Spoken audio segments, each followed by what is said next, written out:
বাঙালির প্রিয় পিঠে পাটিসাপটার স্বাদ নারকেলের পুর ছাড়া অসম্পূর্ণ। আজকে আমি তৈরি করে দেখাবো নারকেলের পাটিসাপটা।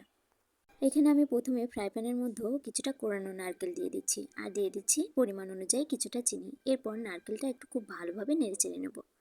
চিনিটা গলে আসলেই নারকেলটা আমি নামিয়ে নেব।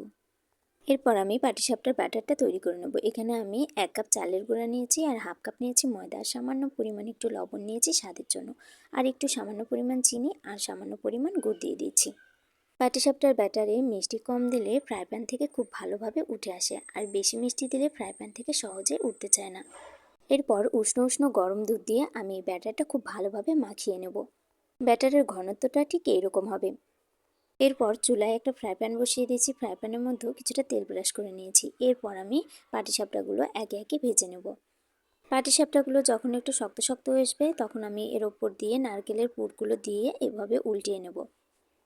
এভাবেই আমি সবগুলো পাটিসাপটাগুলো খুব ভালোভাবে ভেজে নেব। দেখুন ফ্রাই প্যান থেকে কিন্তু একদম খুব ভালোভাবে পাটিসাপটাগুলো উঠে আসছে।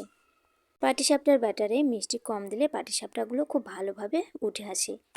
পাটিসাপটার ব্যাটারে যেহেতু মিষ্টি কম দেওয়া হচ্ছে সেহেতু নারকেলের পুরটাই একটু বেশি করে মিষ্টি দিতে হবে, তাহলে পাটিসাপটাগুলো খেতে ভালো লাগবে।